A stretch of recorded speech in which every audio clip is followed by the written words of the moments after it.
Saint-Denis. He knew everybody in the district, and everybody had always used him for wills, property sales, and official paperwork.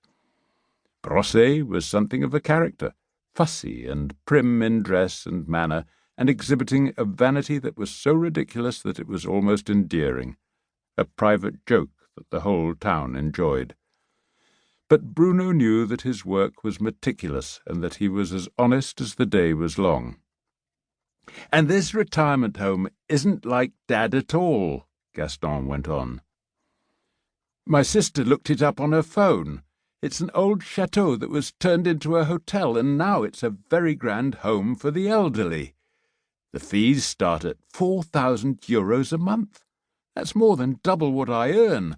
And because my dad's dead, this home gets to keep all the insurance money.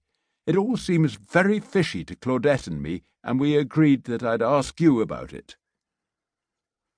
Bruno took down the names and addresses of the notaire, the insurance agent, and the residential home, and made a photocopy of the notaire's letter to Gaston.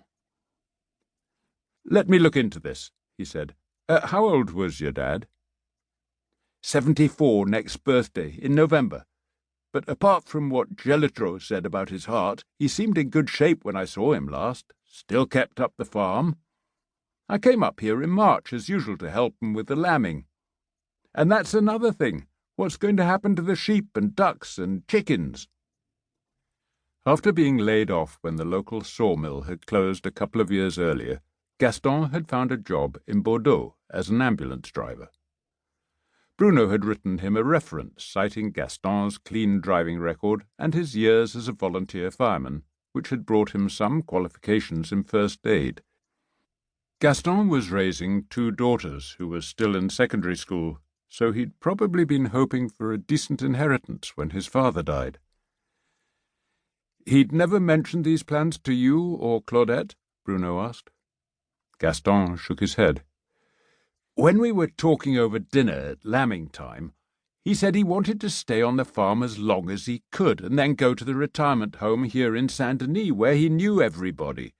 I can't understand what got into him." "Leave it with me," Bruno said. "I've got your address and phone number, so I'll let you know what I find out.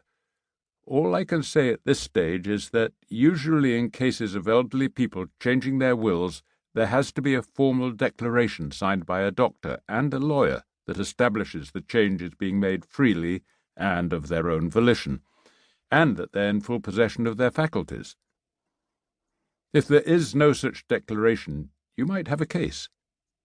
But going up against a notaire and an insurance firm would probably be a very lengthy and expensive affair." "Merde," Gaston grunted. "It's always the same. One law for the rich and another for the rest of us." "In this instance, Gaston, if there is no such attestation, the law could be on your side, and you know the mayor and I will back you.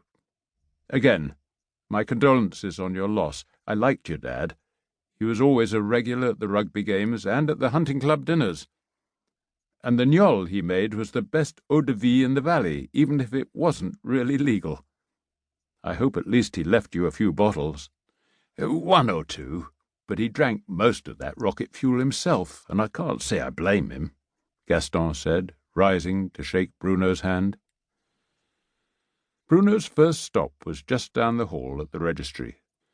There he consulted the commune's cadastre, the detailed map showing each property lot, its owner, and the tax data. The new ownership had not yet been registered.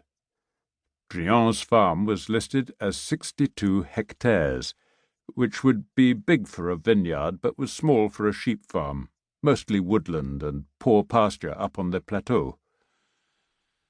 What surprised Bruno was that Drian had made an application for a construction permit to build 4 new houses on his land.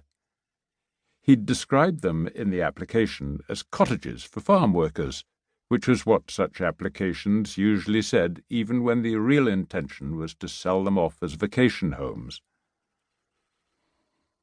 Bruno had never heard of Monsieur Serail, the notaire in Périgordian, but from the letterhead he knew he was in a fancy location on the Rue de Président Wilson in the centre of the